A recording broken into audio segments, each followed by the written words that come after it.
Welcome back to the Rail Lovers Podcast. My name is Marley Silverbrand, and I'll be your host as always. And we are continuing our trek, our journey, our exploration of the Letterboxd Top 250. And the film we're featuring today is the 1998 Saving Private Ryan film, directed by Steven Spielberg. And joining me for the discussion of this film is Matt Vella, the host of the Upcoming Attractions podcast, and an award-winning filmmaker. Did I get that right, Matt? Yeah, not like this movie, but yeah, Yeah. I've got a few under my belt. Yeah, Matt, welcome to the Real Lovers Podcast. How are you doing today? I'm doing good, man. I'm doing good. How are you? I'm doing great. I've been trying to get you on this podcast for a really long time, and ever since I started, I told you I'm doing a series where I'm just watching as many of these Letterboxd Top 250 films. This was the first movie that that jumped out at you because you haven't seen it before, right? I saw it, but like I was very little, so all I could really remember was, well, actually, as I was watching it, a lot of it came back to me. But oh boy, man, I feel like we messed up because. What's there to say about this movie that hasn't already been said, right? It's such an iconic classic movie. Well, it's a Steven Spielberg film, and I think at this point it's kind of like a cop-out thing to say that it's Steven Spielberg is the GOAT. So it's pretty much every movie that I watch from his. I've never really had like a bad experience watching it, and Steven Spielberg is the GOAT.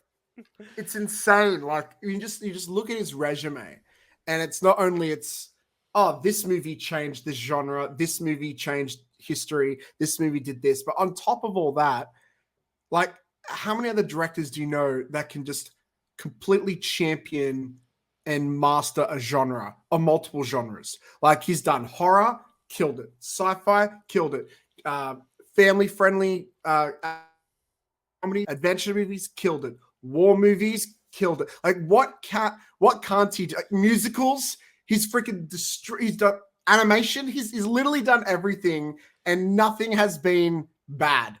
It's insane. Exactly.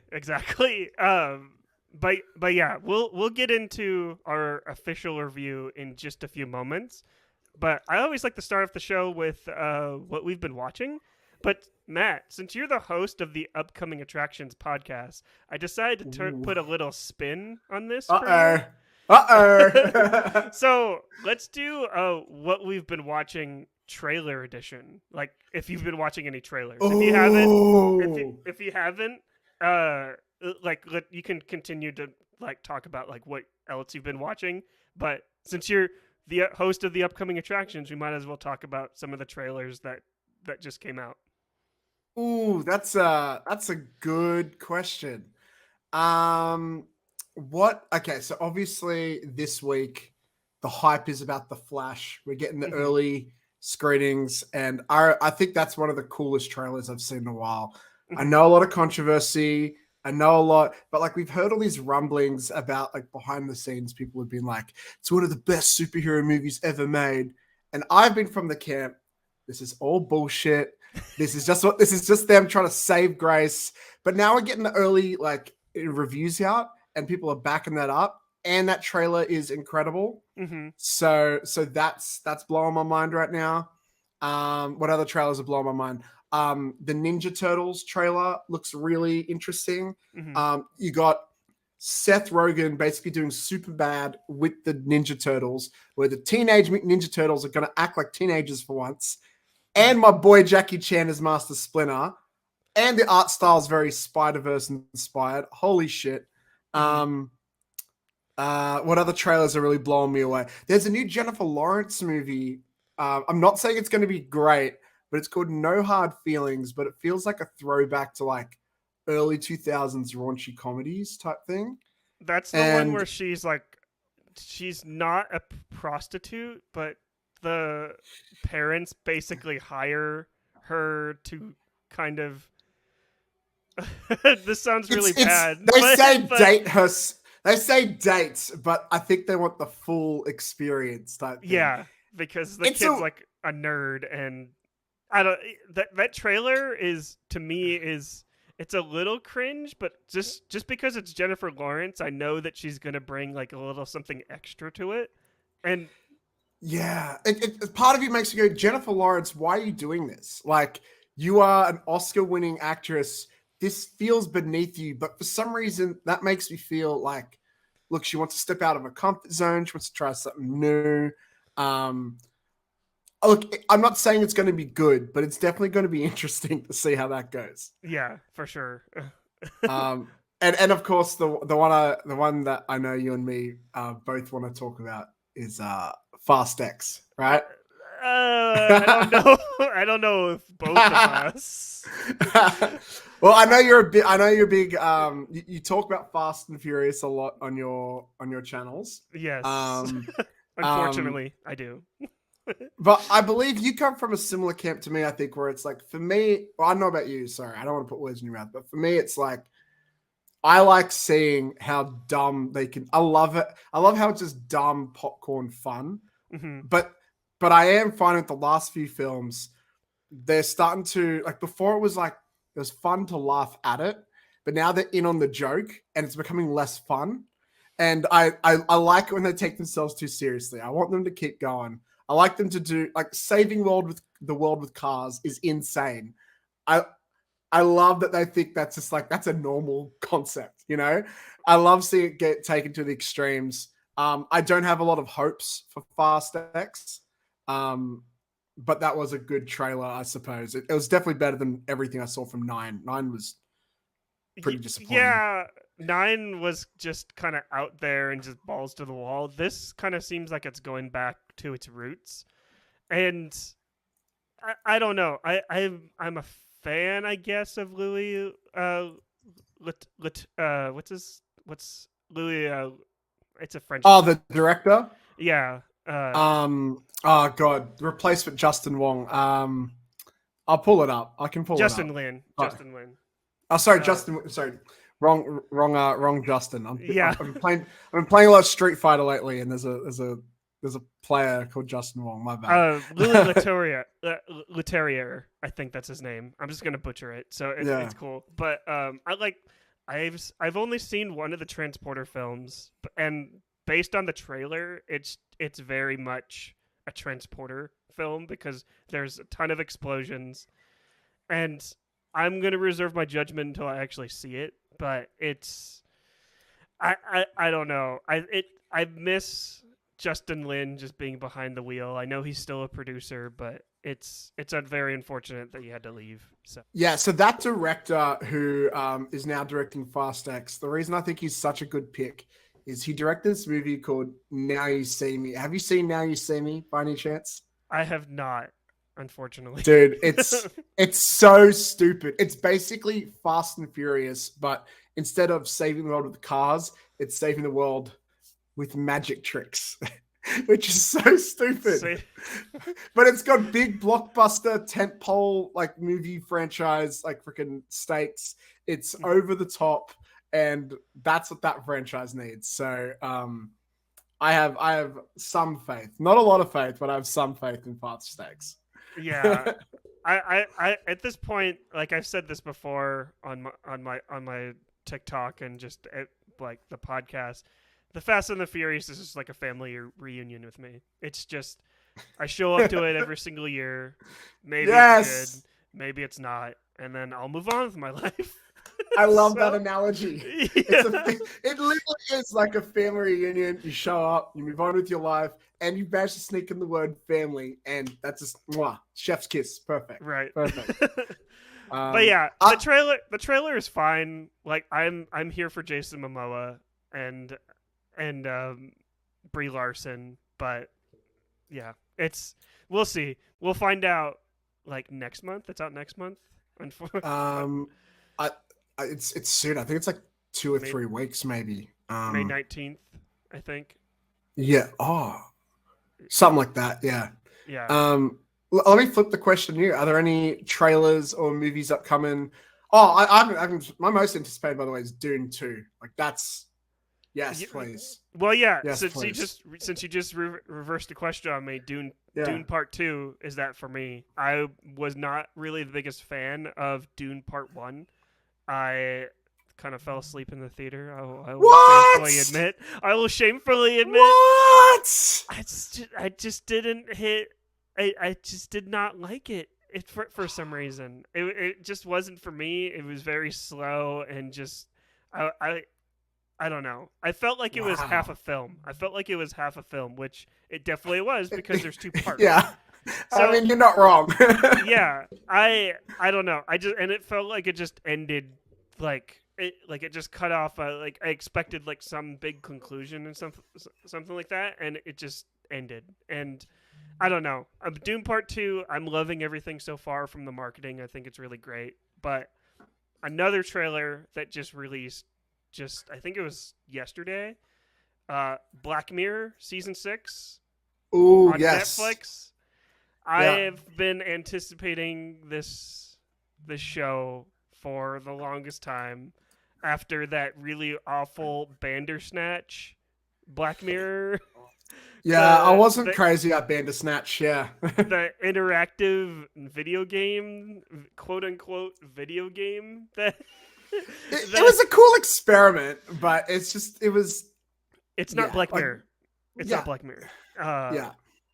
But I don't know. I'm super excited for that. That is out June. I might have to resubscribe to my Netflix account. Mm. But yeah. Yeah, I've unsubscribed to a lot of streaming services recently just to, save money. But every now and then you get a trailer come out and I'm just like, oh, do I resubscribe? It's tough, man. It's tough. I think for me, I've resubscribed to save money, but also I've just been trying to build up my physical media collection again, just because 4K UHD is which is what I watched Saving Private Ryan on, like the upscaled 4K UHD, and Saving Private Ryan looks beautiful, and you can't get that same quality like on streaming just because of certain internet speeds and yeah, but Well, I watched Saving Private Ryan the way Steven Spielberg intended on my iPhone 10, laying in bed at 2 a.m. Right now from a streaming service. He is he is squirming. He's squirming right now. But yeah, he's just woken up out of bed. He's like, something's not right. Something bad has happened in the universe. Someone said something they're not supposed to say. He's like, but yeah, I'm trying to think of other trailers that I've watched. I just pulled up some movies come out this year that I forgot to mention because you put me on the spot. But Sorry. I think no. I can't believe I missed this one. But like, I think one of the biggest films of the year is going to be Barbie. I think Barbie is just going to. I think we're not ready. I think they're gonna. I got a good feeling about this movie. I know they're gonna do something that we don't expect, and I got a lot of faith in that creative team. Of course, I'm excited for Spider-Verse. Okay, I know you like me for my controversial opinions, so I got one for you. Ready? You ready? Go ahead. My least anticipated film of the year is Christopher Nolan's Oppenheimer.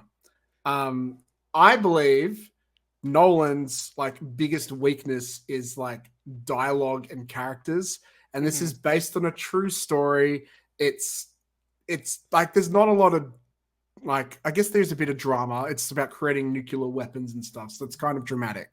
But like, I'm not expecting there to be a lot of like physical drama. So I feel like it's going to come down to a lot of like philosophical debates and a bunch of like plane rooms and some explosions here and there. But I feel like it has a chance of being one of his weakest films. And I know Nolan fans get, they think of him as a god. So I know they might be getting their pitchforks ready. But I really think Oppenheimer is going to be disappointing, even though I did like Tenet. I did not like Tenet. I thought it was a little underwhelming, although I did not see it. I saw it on my phone. So Christopher Nolan is probably just Steven Spielberg's wincing for you while Christopher Nolan is just like sharpening his pitchfork.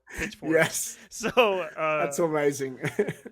yeah, it was during COVID. It was released during COVID, so I didn't really feel comfortable going back to the theaters, and I paid the full $20 for it, and it just was really incoherent for me, and I just didn't get it. The thing about Oppenheimer, though, is that I don't know. I think the scale of it at this point seems like it could hit kind of like I think it could hit kind of like a Dunkirk in a way. And Dunkirk made like a lot of money. I just did like my top 10 kind of like highest grossing like films that I think are going to make the most money this summer. And I put Oppenheimer like at number 8. I think that's probably fair. And I don't know. I think it's going to be a little bit up in the air, like how successful it's going to be.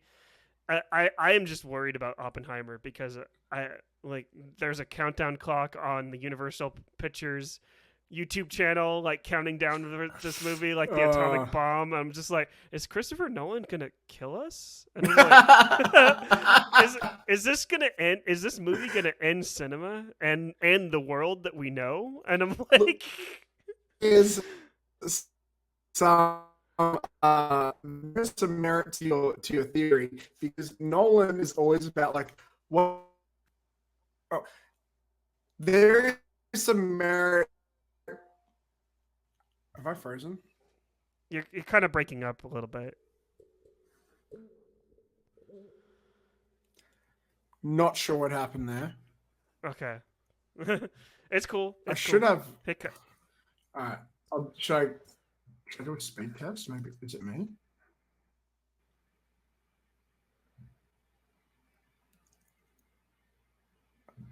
It's not that bad.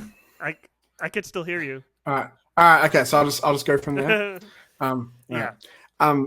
There is some merit to your theory, because Nolan has a reputation of trying to do the most batshit, insane, dangerous things without the use of CGI. I mean, this guy once crashed a plane into a building. Apparently for this, he did a nuclear weapons test.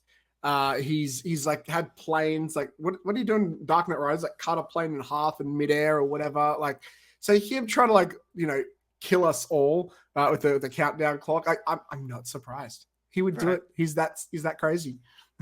He's like he's like, cinemas may be dying, but this is the last movie you'll ever see. I'm not gonna let anyone else come out on top. I'm gonna come out on top. If cinema dies, then so do we all. Right, exactly. But yeah, is there anything else you've been watching, Matt? I have been catching up on The Mandalorian because I'm a little bit behind. I've been watching because the fans of the show go crazy, but there's an anime called Attack on Titan I've been watching for the first time. I know it's not like typical movies, but like that is a wild fucking show. What else have I been watching? Not a lot at the moment, but I've been falling behind because I've been canceling the streaming services. So I haven't seen the latest season of Atlanta, so I'm pretty bummed about that. So that's probably next on my to-watch list. I'm probably forgetting a big one off the top of my head. What about you? What have you been watching? I've been watching Ted Lasso. That's kind of like my weekly show that I'm watching like week to week. I've been loving Ted Lasso ever since I picked it up again. I think this latest episode, probably not the latest episode when this episode airs, but the episode where any episode when they're on the road and Ted Lasso says that there's no curfew, and the show is just kind of like showing like perspectives of the players and like how they hang out like amongst each other. I feel like that's when you get kind of like the most from the show and from the characters. Like last season in season 2, we had like, no spoilers, but you had like have you seen Ted Lasso? Or I've started the first season, and then I when I started, I ended up binging. So I like the show for sure, but I haven't gotten around back to it yet. But I do see the hype. It's a really well written show. Ted Lasso is such a lovable character, but I don't know most of their names and stuff like that. So a lot of those references might go over my head. Oh, okay. Well, there's just like one one episode that featured like one of the coaches from season 2, and he was it was probably the best episode of season 2, where it's pretty much a short film, like about like him going out on having like a night out on the town and just kind of like just letting loose because he's kind of the uptight one. It was my favorite episode of season 2, and season 3 has an episode like this, but involving like the whole entire team, which was absolutely incredible. But yeah, so I'm loving that. I haven't really been watching too many movies lately, but I have been watching a lot of YouTube. So you and me both, brother. Upcoming attractions on YouTube. I've been watching that. No.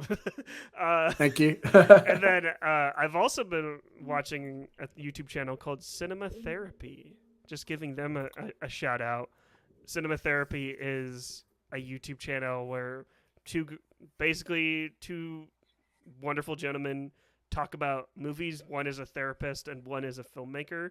And the therapist kind of gives like their kind of like they therapize like the movie and like kind of like talk about like certain elements from it. That's a cool concept.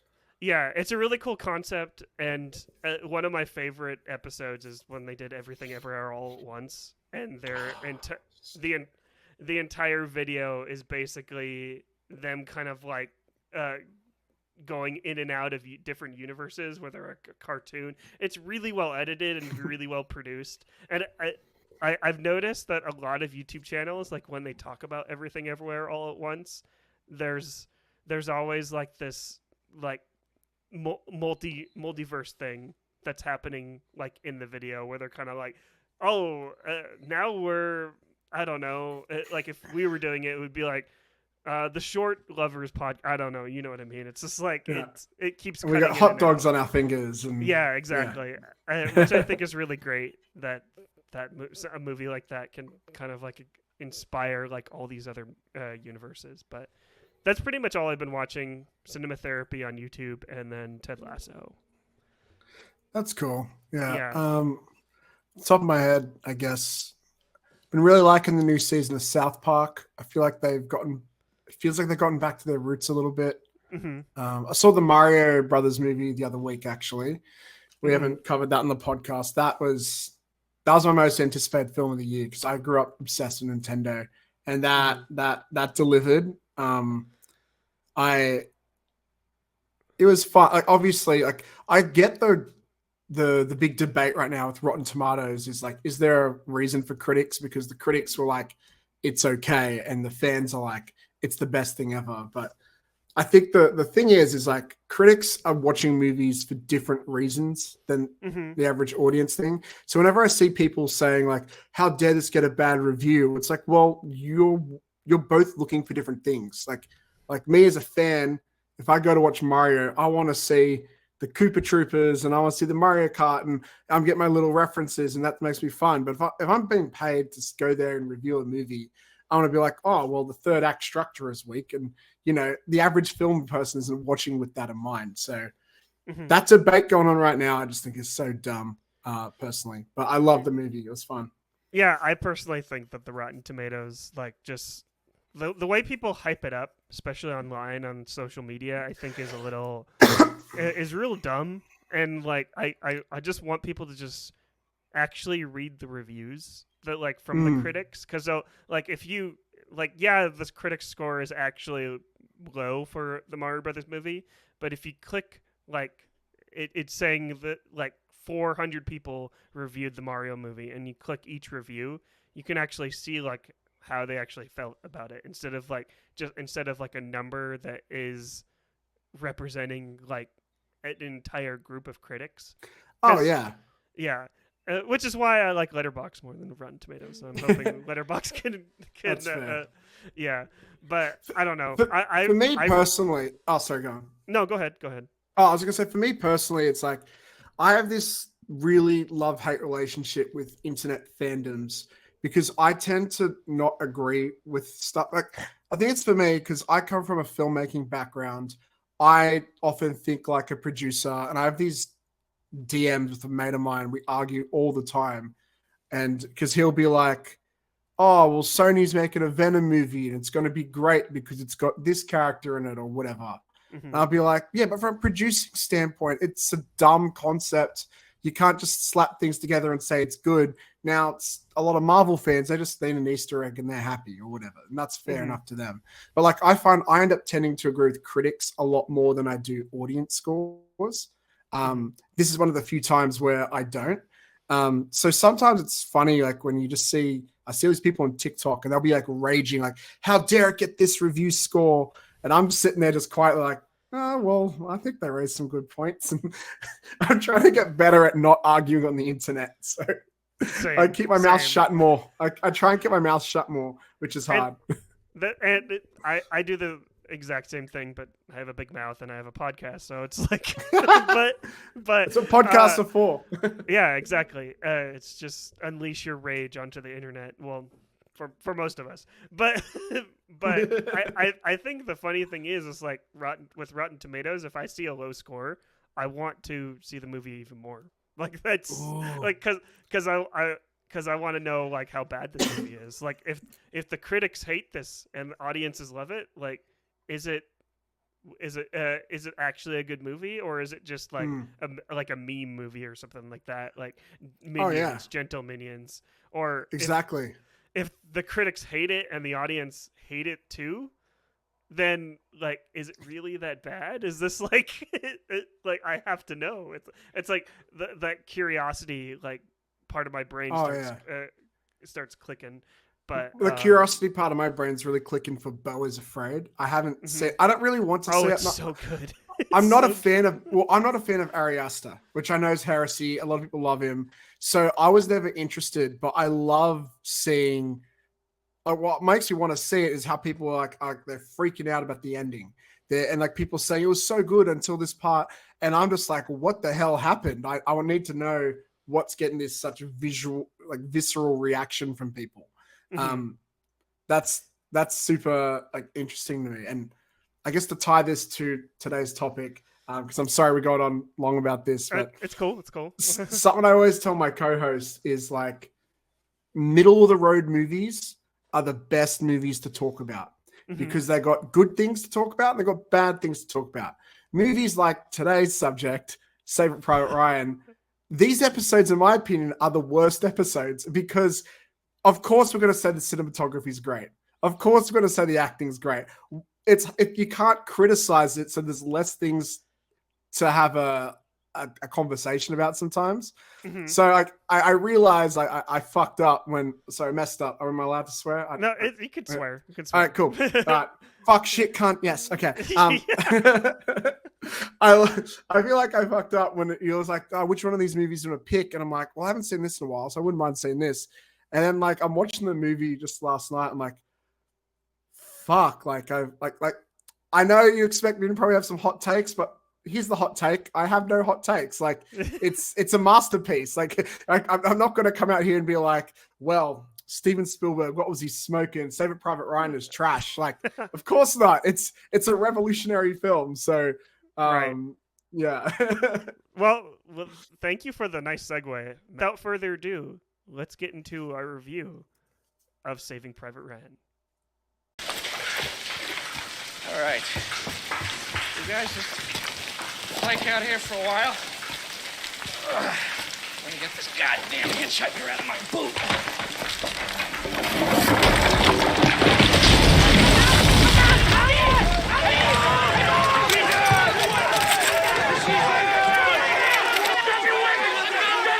Drop him now!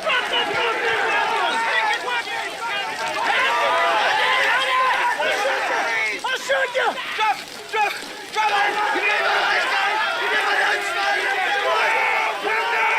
That was from the trailer from the 1998 film Saving Private Ryan, directed by Steven Spielberg. I'm going to read the synopsis here from IMDb. Following the Normandy landings, a group of U.S. soldiers go behind enemy lines to retrieve a paratrooper whose brothers who have been killed in action. Saving Private Ryan.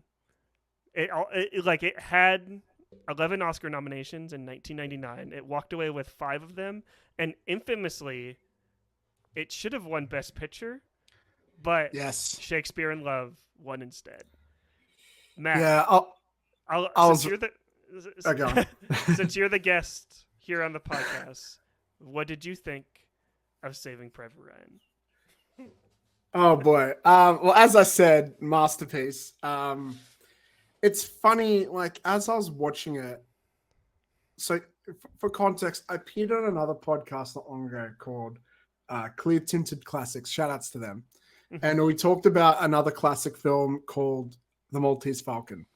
And with that, like, I was just like, this is so outdated. This is still good. But like, I had a lot more criticisms than I thought I would have. So I went into this thinking like, oh, is it going to feel really dated? Is it going to feel like, because cinema's changed so much? Nope. Everything the critics said back then still applies today. Like, you feel like you're actually there. The cinematography is just mixed with the editing, like, and the sound editing. I can see why it won those awards for like sound editing and stuff like that. Like the way that someone just goes purely silent while they mess around with the frame rate and, you know, have it all jittery and stuff. It really just gets you there. And I was just thinking in my head, just like trying to compare it to recent war films.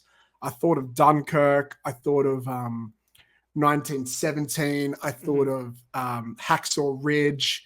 And I was just like, sure, those movies are great in their own right, but they're trying to do something else. And that's because you can't just try and let's emulate the atrocities of war, because this movie is it. It's perfected it. It's actually incredible. What I love on top of that is that it does have a really tight story and simple story of just trying to rescue a guy. And it still goes through those stages of like the hero's journey and stuff. And I love that type of tight script work that a lot of Spielberg movies have.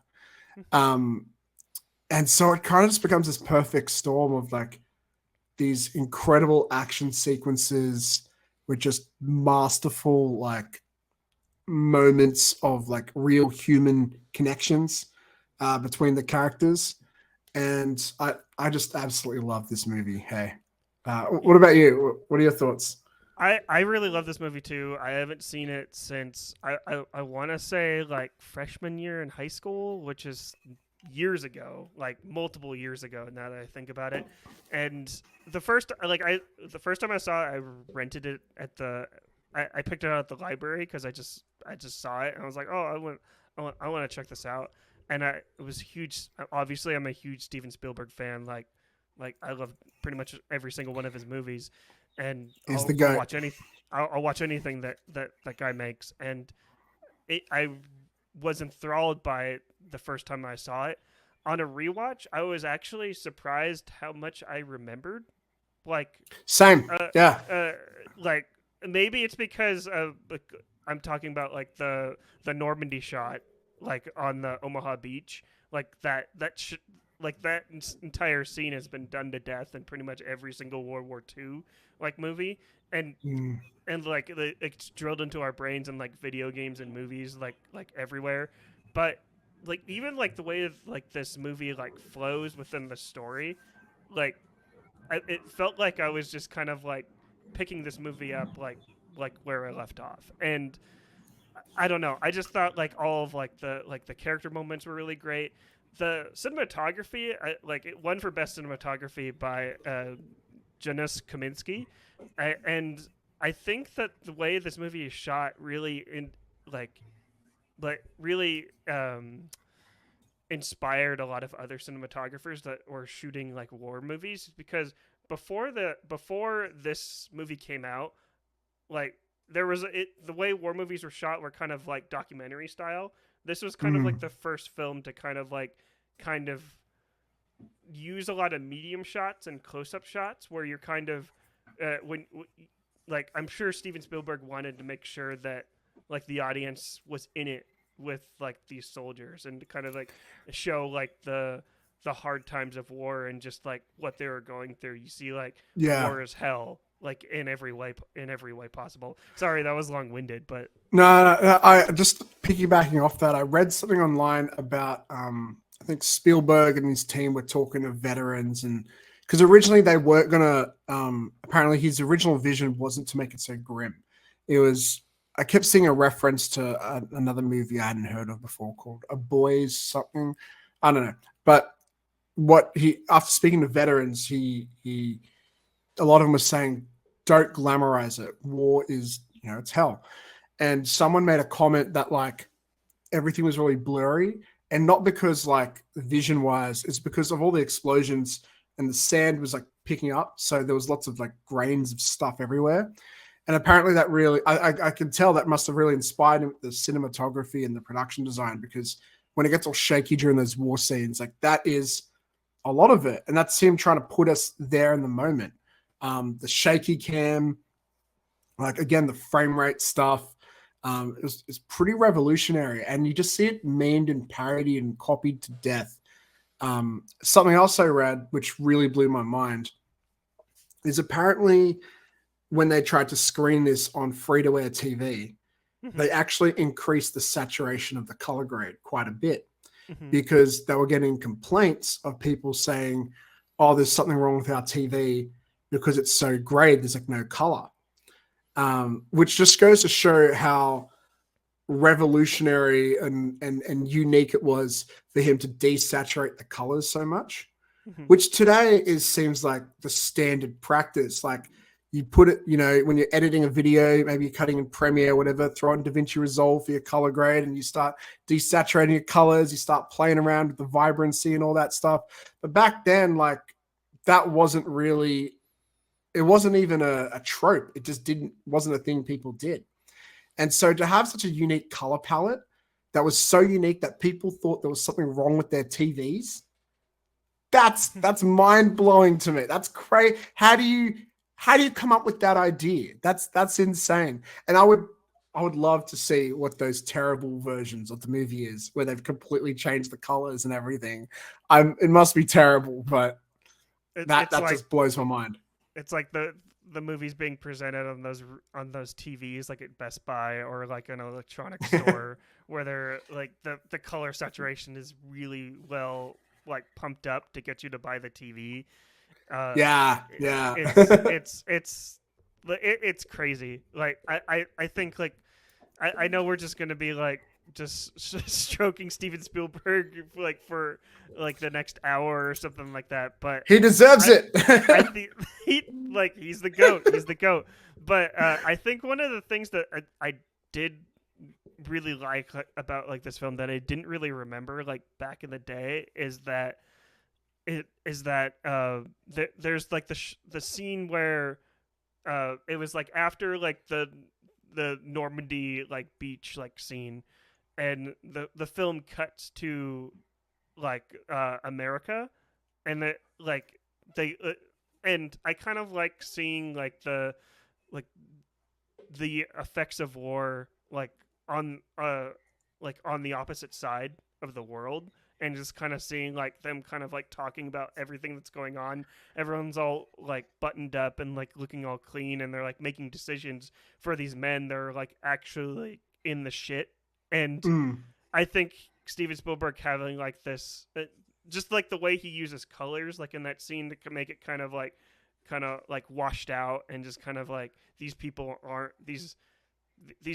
mean well, but they don't actually know.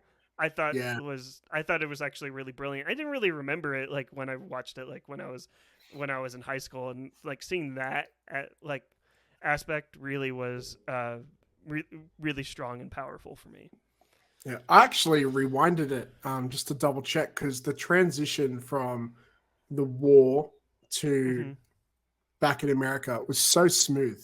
I actually rewinded like what did I miss? And it was just such a smooth. Again, just the editing for this film is so partnered with the great directing, is so beautiful. It really caught me off guard too, seeing old mate Heisenberg with one arm. I didn't realize that Bryan Cranston was in this film. Which is pretty cool. Speaking of actors, I didn't know that were in this film. Our boy Vin Diesel. I totally forgot he's in this film. I totally forgot that Vin Diesel was was he unnamed soldier or no, he's got a name. It's Carrazzo or something. It starts with C.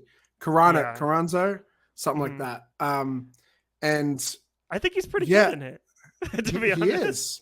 Well, look, he's well cast. Like, if you're gonna cast a young soldier, well, they come in all shapes and sizes, but of course, there's going to be some sort of tough guy there, and he suits it. And it's still to this day probably one of his best performances because he's not overselling or over dramatizing anything.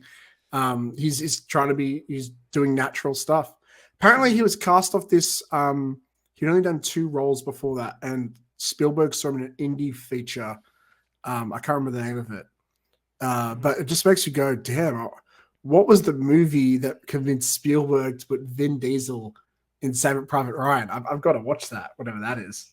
Right. Yeah, I totally have to watch that now too. Matt Damon's also in this film as James Ryan, the soldier that they are going to look for, and young Matt Damon too, which kind of threw me so off. Young. Yeah, so he looks like a different person. It's crazy, right? Yeah. I read online that he was cast in this before he did Good Will Hunting, and he was sort of cast specifically because it's like, oh, it's good to have sort of an unknown actor. But then Good Will Hunting blew up, and so it just benefited the movie to have now him in another great movie back to back. But apparently that wasn't the intention. They wanted him because he was an unknown. Yeah, speaking of him being like an unknown, like one thing that I just read and a mutual of mine shared this with me is that Spielberg sent the entire cast to boot camp when he was like shooting this movie because he wanted the cast to like feel what it was like being like in the military and like serving in war. But he sent everyone except for Matt Damon, because there's spoilers for a movie that's like over 20 years old, but he wanted Matt Damon. He wanted the rest of the cast to feel resentment towards Matt Damon once they finally met up with each other. Like, we all know that scene where like they started resenting James Ryan didn't want to go with them. He wanted to fight for like the ground, like the ground that he was like protecting, and he wanted Steven Spielberg wanted like an authentic reaction, which just proves even more that he's like the GOAT, that he would totally exclude like a member of the cast from someone else to like get like an authentic reaction. I think that's really great. Yeah, there's something I know this is such a out there reference, but something I love when it comes to storytelling. Dan Harmon, the guy who does Community and Rick and Morty and all that, he has this system of writing. It's called the Dan Harmon Story Circle, and he uses it for television, and I love it, and I use this all the time. It's sort of like his version of the hero's journey, and it sort of goes. Okay, for audio listeners, it's going to be a bit awkward, but imagine like a circle.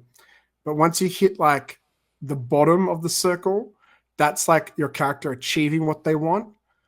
But you often find out, oh, it's not what they want, or it's like they have to pay a price for getting it.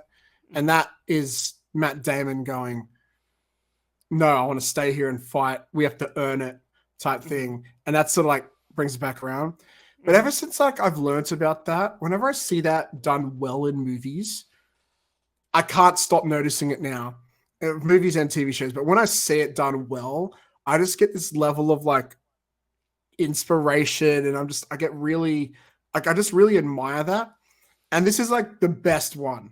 Like this whole movie, it's literally called Saving Private Ryan. And they get there and he's like, I don't want to be saved. I'm going to stay here and I'm going to defend this bridge. And then they have their argument and they've got to decide, well, why are we really here? And it is to, like, you know, make a difference in the war. And the fact they all choose to stay, it just creates, yes, we still get a big action set piece, but the stakes for that set piece are so much bigger now. Because it's like, what if you go through all this shit and he still dies? You know? Like, it makes it so exciting. It is masterful. And since I'm on the topic, when the tanks are coming in and they're just waiting, the suspense, dude, like, oh, like that's the guy who did Jaws. That is definitely the guy who did Jaws. Like, I'm there. I know how the movie ends. I'm lit in my little bed with my phone, and I'm just like, I'm cringing up. It's good. Oh shit! Like, it is incredible filmmaking. It's amazing. How do you do that? It's too good.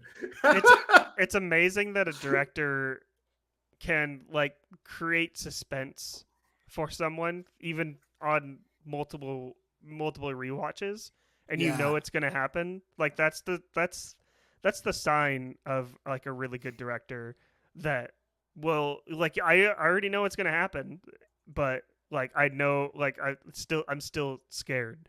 Like, I'm still like on the couch, just like, oh, what's is he gonna make it out alive and stuff like that? I think that's I think that's really great. But another factoid about Saving Private Ryan, it earned $481.8 million, making it the second highest grossing film of 1998. It would go on to win many accolades, including Golden Globes, Academy Awards, BAFTAs, and Saturn Awards. It is considered one of the greatest films ever made. I'm personally just really excited that you picked this movie to be on the show because I want you on the show. But up until now, to be honest, this entire Letterboxd Top 250, like, I've seen a really interesting amount of films, and a lot of them I did like. But this is, out of all of them so far, this one has been the most entertaining. Which is funny because this is the second Steven Spielberg film that we're covering. One is what's the other one? Raiders of the Lost Ark. Good one. Yeah. That and to be honest, after on a rewatch, don't really like that one all that much. I like Temple of Doom a little bit more, but okay. But I respect that. This one, like, Saving Private Ryan, is, like, very entertaining, but also, like, I heard that a lot of people, like, when this movie came out in theaters, that a lot of people that experienced war, they walked out of the theater because it was like the sound design was just was too real for them, and, like, that sucks that happened, but that just shows, like, how authentic, like, this movie actually was. And it's very unfortunate for people that experienced war and experienced the real hell. But hopefully for people that, for people like me that haven't experienced war, I can see, like, that side a little bit more and can be like, hey, we shouldn't be fighting to solve our problems anymore. And I hope that's what Steven Spielberg was trying to do with this film. That's a really interesting thing to point out. Like, it gave some people, like, PTSD or whatever. Like this, the guns, they're real guns that they use for the sound effects and stuff. They recorded real guns and stuff like that. It does make you wonder, like, the ethics in cinema. Like, where is the line? Like, I know I've encountered it myself where I've thought, I'd love to write a horror script, and then you start thinking of things that are scary. And then you sort of realize some of the things that are really scary, you don't want to watch a movie about because it, you know, maybe it gets gross or it just doesn't make you uncomfortable. So you get like a lot of horror films, we like them because they're fun. So you got to find the line sometimes. And the thing is, like, with Spielberg, what he set out to do was not to make a fun movie. It wasn't like, this could have bombed at the box office. And if it did, I would have totally understood it. But the goal was to create an authentic representation. And I think that's why some, like, I don't know about you, but like, I remember, I think when I saw it, I was in school. And I've heard many stories of this being shown in schools as a way to explain this is what the war was like. Like, so it does go to this level of it's educational. It's not just entertainment as well. So yeah, I find that really interesting. Hearing that, I feel sorry for those people who had to relive that in the cinema. You know, maybe they went there thinking it'll be patriotic or whatever, but it also just goes to show how much of a great job that team did. Yeah, and for sure. And Steven Spielberg isn't a stranger to making films like this. Like look at Schindler's List. Schindler's List is Was that before this? Yeah. Oh, right. Schindler's List says 1990, I believe. It was like early 90s. This was late 90s. Right. And Schindler's List was basically, it's like you're a fly in the wall and just kind of like experiencing like Auschwitz and like and it was necessary for Steven Spielberg to make that film, and I feel like that's his most personal film like to date. I know a lot of people want to say Fabelmans, but I didn't care for Fabelmans all that much. but I can see a lot of similarities between Schindler's List and Saving Private Ryan, just based on like how much of a fly on the wall the audience was like just experiencing everything. Yeah, there's not like I want to get into like the story all that much, but there really isn't much story here. But I feel like that's kind of like the important thing, is that you're like it's just this team trying to find this guy. That's it. So it's literally like the script is basically just a checklist. They go to location 1, location 2, location 3. They find him. They defend the thing. The end. And the thing most people talk about is, of course, the opening war scene, which goes for almost half an hour, which is crazy. Like the story starts 30 minutes into the film. And I've seen movies do that before, and it's usually not a good thing. In this movie, it's a great thing. It really sets up the themes. And I think that goes to show, like, this movie's not plot driven. It's atmosphere driven, you know? Yeah. And I love the way like you described the way this film starts, as like it starts out in the graveyard, and that correct me if I'm wrong, but that's supposed to be Tom Hanks, right? Like older Tom Hanks, like in the graveyard. And no. I'm pretty sure that's Matt Damon. Okay, up. Yeah. So that's why at the end he's like, tell me I've lived a good life. Because that was like his promise to Tom Hanks's character, that his sacrifice. That's right. That's thing. right.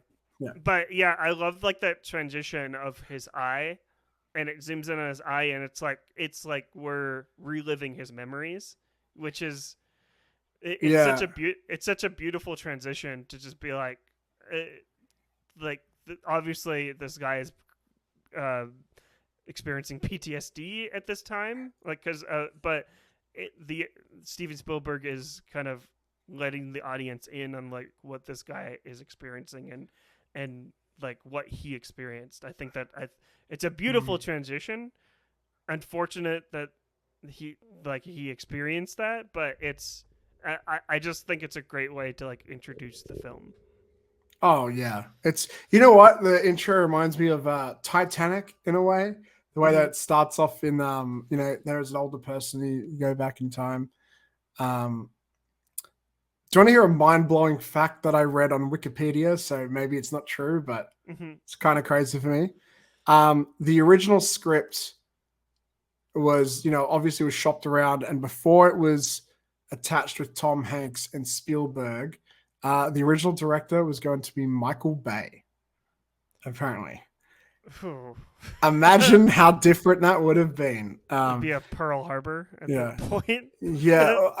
Well, like, just think, like, it just goes to show, like, because apparently this was also optioned alongside 2 other war movies. One of them started, again, I can't remember these exactly, but one of them starred Schwarzenegger, and the other starred, can't remember. It was either Sylvester Stallone or Jean-Claude Van Damme or something like that. And they're basically looking. I think the studio was expecting this to be like an action movie. And then when Spielberg came on board and DreamWorks came on with him, he had a different vision too. And it was from the research of talking to veterans. He was kind of like, okay, let's make the theme about, being authentic and stuff, which just goes to show like the power of Spielberg. Cause it sounds like nobody's like, actually Spielberg, maybe we should. No, that I can tell you right now, none of that happened. They listened to him, and this is a vision that was brought to life, and an incredible one at that as well. Yeah, it's definitely an incredible vision. Like we talked about, like the Omaha Beach scene, that the infamous, the famous one that everyone has memed to death. That scene cost a reported $11 million to shoot. It involved up to 1,000 extras, some of whom were members of the Irish Army Reserve, and those extras, 20 to 30 of them were amputees issued with prosthetic limbs to play soldiers who had their limbs blown off. It's like that just adds like to the authenticity. It's like it's crazy. Can you imagine? I think pretty sure Dunkirk did something similar to this, where Dunkirk used like this many extras. But can you imagine directing this many people like on like a set like this? I can't even imagine. I can't. I have trouble even imagining just being there as the guy that brings someone coffee, because you would feel like you're literally in a war. Like you've got those what do you call those big X things that are meant to stop boats and tanks getting in, and you got all this military artillery around, and like those things could kill someone too. So the safety procedures they would have to follow would have been insane. Like with all those explosions, and because it feels very on the spot and chaotic, but I assume it's not. It would have been very controlled. But dude, just even being there, I wish I was there just to take a selfie, just that Same. Production design is crazy. That's crazy. You're like, hey, just kidding. It would have been wild to be like, okay, so here's the guy with his arm blown off. The water is all red, filled with blood. And, have you got my Starbucks yet? Thanks. Cheers. And just this pure normalcy happening around that. That would have been a bizarre experience. It's like finding the Starbucks cup like on the set of Game of Thrones. Did Yeah. you find a Starbucks cup on Saving Private. I didn't see one. Did you see one in a shot? I did not see any Starbucks on the Battle of Omaha Beach, but you know what? Like there would have been someone whose job was to bring the coffees around. That would have been a thing. It was still a set at the end of the day. It's amazing when you get some production design like that, and you really do feel like you're transported to another world. That has been a theme with a lot of Spielberg productions. I remember even just watching recently, what was it? West Side Story. West Side Story. So that was last year, I think. Yeah. And even with that, it's like Spielberg's style. Usually there are a lot. It's weirdly, this film does not have a lot of what I would consider to be trademark Spielberg stuff, but he usually does a lot of long takes that are like medium to wides. And instead of moving the camera and cutting all the time, the actors will just move into frame to sort of like hide that. And I know they did that a lot on like West Side Story as well. And I just remember thinking these sets are so giant and so massive, and it's an adaptation of fucking stage play, like where they had this much room to work with. So that's such an amazing theme throughout all these films. Even something like Ready Player One, which is just so much CGI and stuff. The grandness and scale, he really knows how to pull back and be like, take all this in. But also he can do that because I'm Steven Spielberg. Look at all this money I have. The studios they're not going to nickel and dime him, studios aren't going to push back because I am for cinema. I am. Yes. He is cinema, dude. They could get rid of all the movies in the world and just leave us with Spielberg ones. And one, there'd be if you include the ones he produces, not just directs, but one, it'd be enough to fill up like an old blockbuster, and two, you wouldn't be bored for a while because there's a lot of variety in there, Well, which is pretty crazy. I did a Twitter Space like series with someone else. It wasn't officially mine, but we covered all of Steven Spielberg films, and What? it took us like 9 weeks. It took us Whoa. 9. It was like And what, every 9 day weeks. or how many? It was like many? every Friday. Every Friday. Oh my it was gosh. Like 4 hour. It was like 4 to 5 hour spaces. And you're covering multiple films per session. Multiple Oh my films per god. session. That's ridiculous. crazy. It's Yeah. crazy. I don't understand how he does it. Like he's an older bloke now, and he still directs like what, 2 films a year, something like that. Yeah. Or at least one a year, on top of producing. It's incredible. There's still great movies. There's still great. It's he's incredible. He's nominated every year.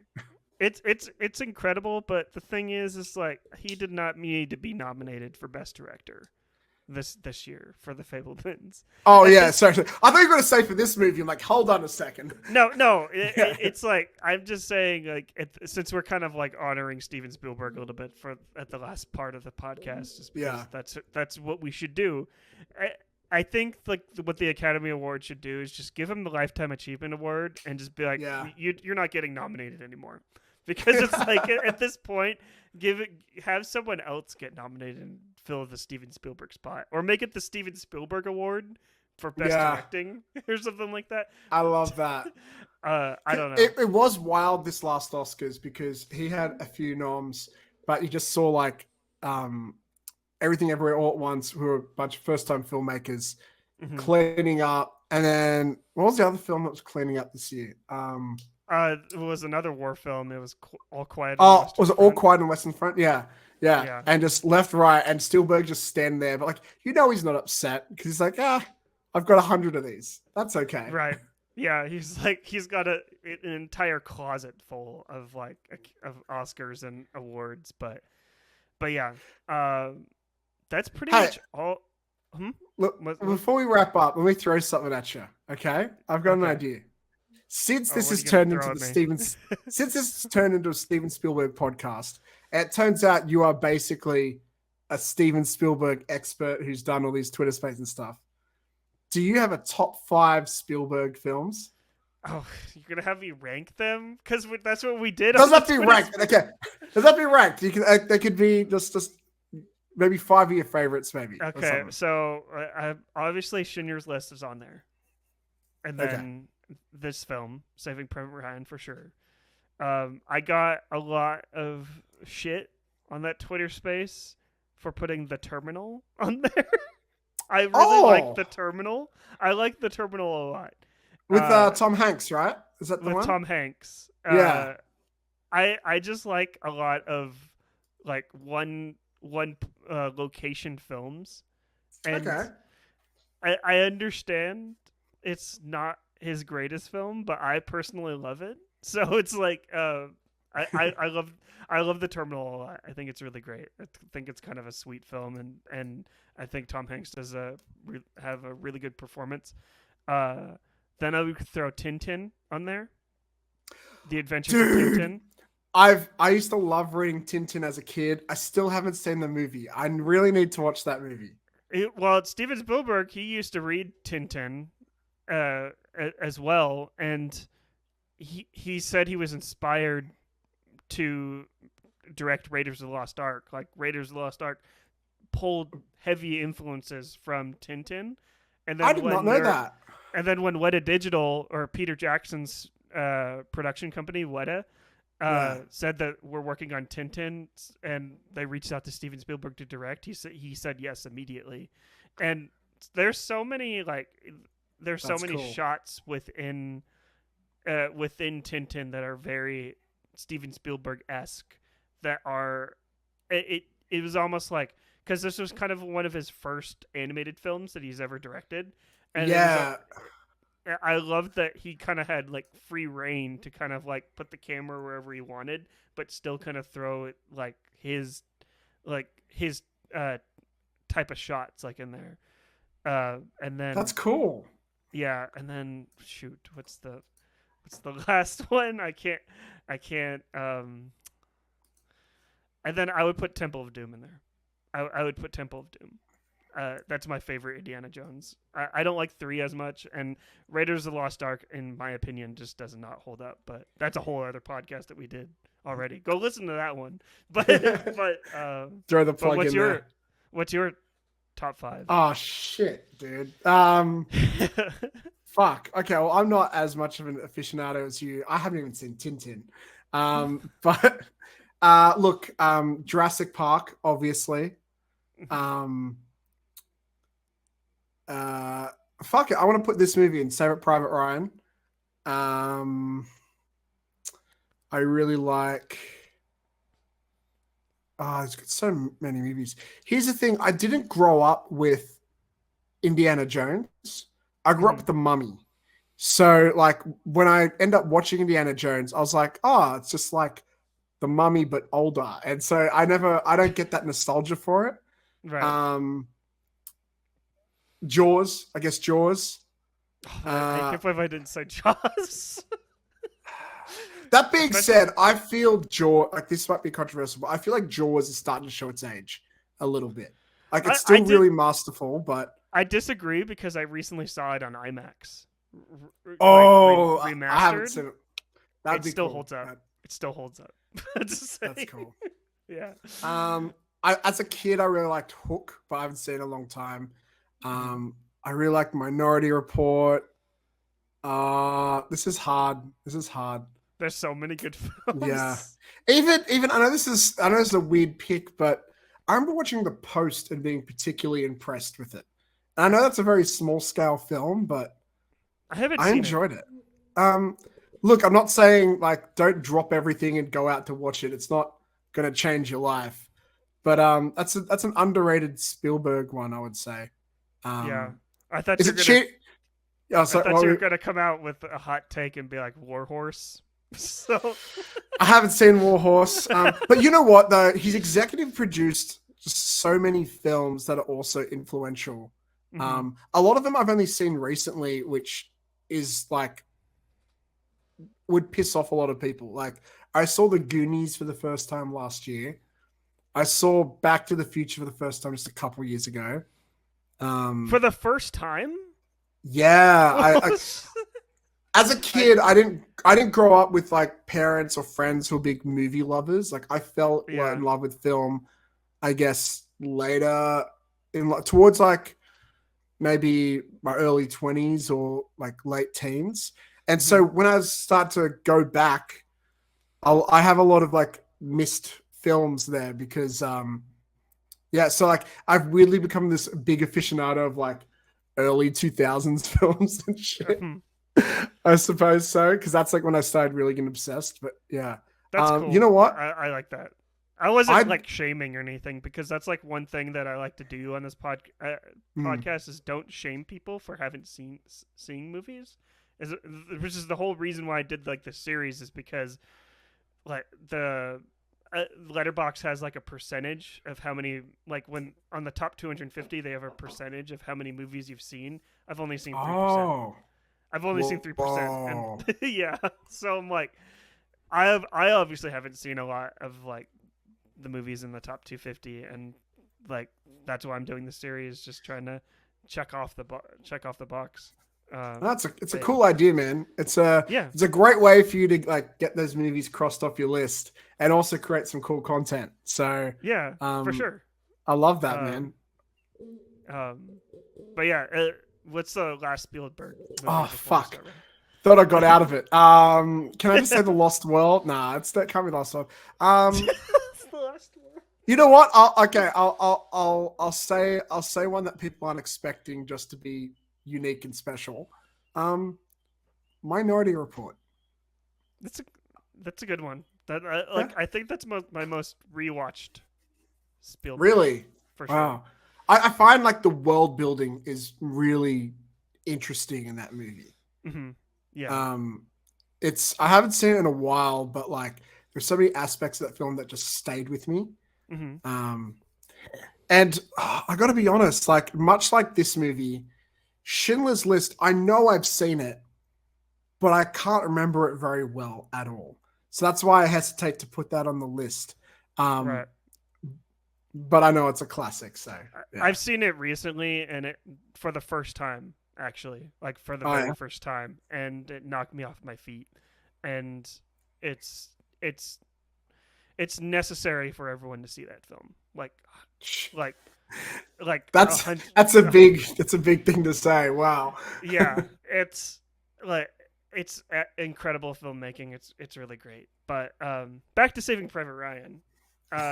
Matt, do you have any final thoughts on Saving Private Ryan that you haven't already said, or just anything you want to gloat more about about Saving Private Ryan? Just to everybody listening, yeah, sorry if we've been a bit all over the shop, but it's kind of like what I was saying before, like more plot-driven movies or medium, not perfect movies. They're probably easier to talk about, but with this, it's like, what's there to say that hasn't already been said? It just revolutionized in so many aspects. So not revolutionized, pioneered, I should say. It pioneered so many tropes of war films and stuff. And I had a lot of flashbacks to me recently watching The Maltese Falcon for the first time, because that was the movie that sort of pioneered noir films.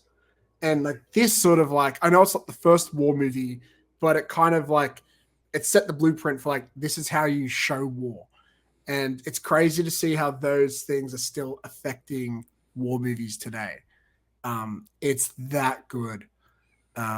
Also, we haven't said this, so I'm just going to say it because I'm going to get mad if I don't say it. Tom Hanks is he's always great, but he's such a great protagonist in this movie. Like you really, it's weird how they're able to set up this level of authority he has amongst the troops, yet still feel like an underdog somehow, which is just a mind fuck how you juggle those two character aspects and pull that off. I think it comes down a lot to performance of Tom Hanks himself, but it's pretty awesome. He's such a likable and protagonist to follow. So that was also great. The thing that I found that was interesting about his character is that he plays it really well, and it like his character, like before he was in the war, he was like a middle school teacher, was it? Yeah, like an English teacher, and I just like what people's like previous job was before like defending or fighting for their life. It's just kind of to kind of pull it to something recently. The Last of Us. Have you seen? Have you seen all? Love The Last of Us. Yes, okay, yes. So you know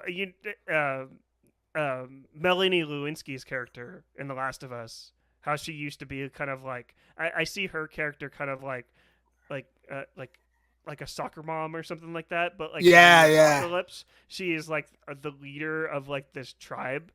That's kind of how I saw like Tom Hanks, like different professions for different environments, kind of like how they present themselves and how they see how other people's perceive them. I think it's really great and really well performed by Tom Hanks. I like that comparison. Yeah, it makes you wonder, like, if shit hit the fan right now, would I step up? I wouldn't, because I'm a wuss. I'd be crying. I'd be in a corner. But you never know who could be leading the troops. Right. But yeah, that's something that I really liked about like Tom Hanks' character. My final thoughts. I don't like what can I say that you haven't already said or everyone else has been said. This film is a masterpiece. But I always like to say, since we're going through the Letterboxd like top 250, the Letterboxd has a 5-star rating. What would you rate? It's obviously going to be 5 stars, right? Actually, I think it should be 1. Of course, it's 5. In fact, I'd imagine most films would be 5. What I'm curious is what Letterboxd has given it. Like, what is it ranked on the top 250? I believe right now it is ranked at like 247.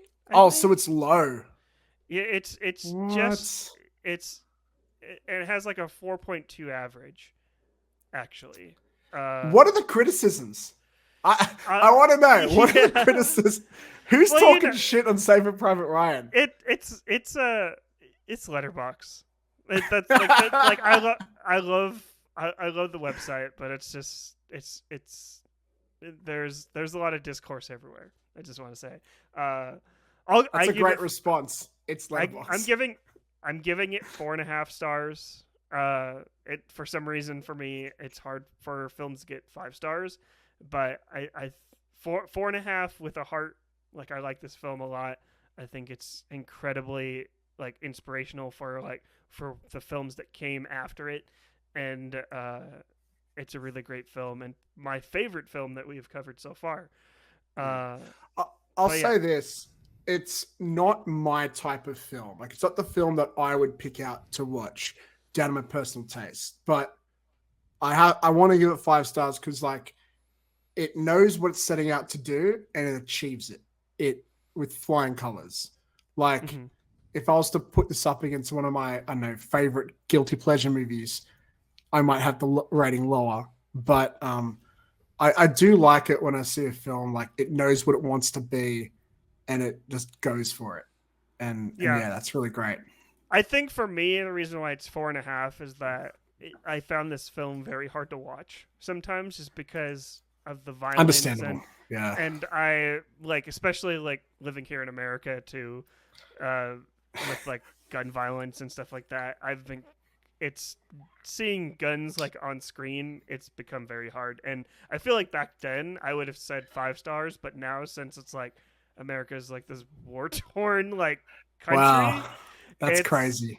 Like I have 4.5 because I don't want to see that anymore, but still a great film. It's really great. I don't mean to laugh, so I'm sorry if I come off as insensitive, but it's just crazy to me because like I have a friend who lives in Chicago, and she messaged me this morning, just be like, I need to move to fucking Australia. This place, she just started telling me some stories about some gun violence related stuff, and I was just like, damn, dude, like we live on very different sides of the country, of the planet.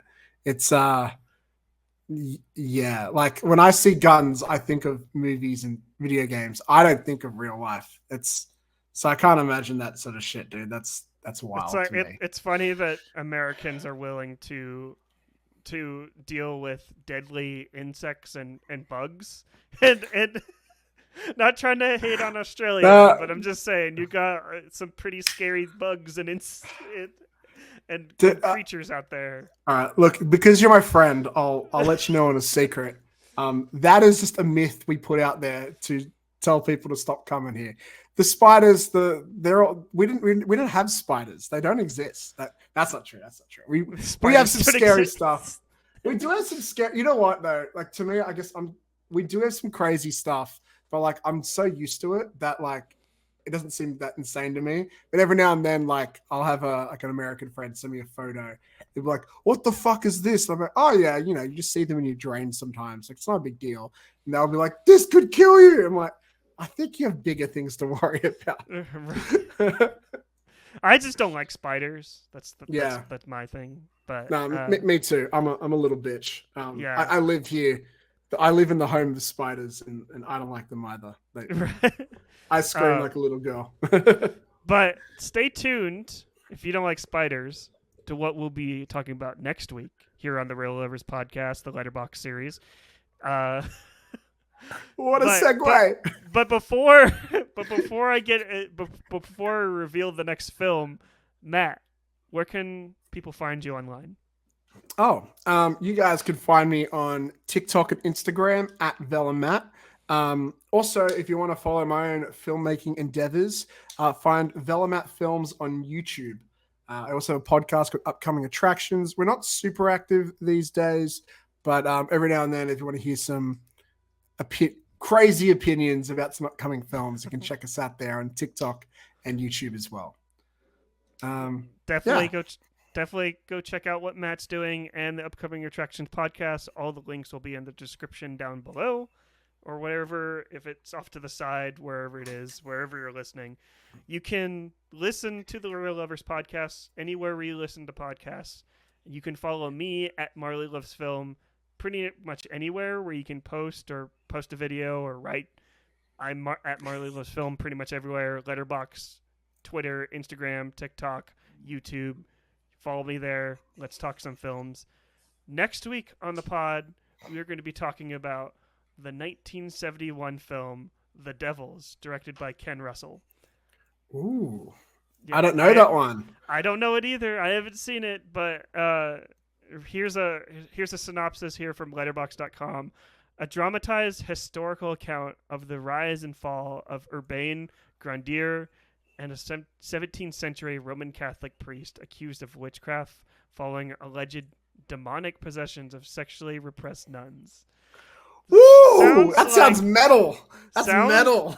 Sounds metal, but sounds very film bro. Which is something that I've been discovering throughout this entire series that I'm doing, but I'm here for it. I don't know. I'm excited for it. So if that film looks really great, watch it. Tune in next week and listen to our discussion. Matt, it's been a pleasure. Thank you for having me. This is so great to catch up with you, man. Exactly. This has been a wonderful catch up and just conversation about film. My name's Marley Silverbrand for the Real Livers podcast. And I'm Matt Vella from Upcoming Attractions and Vella Matt Films. Thank you for hanging out with us today. You guys are awesome. And keep watching films. See ya. Laters.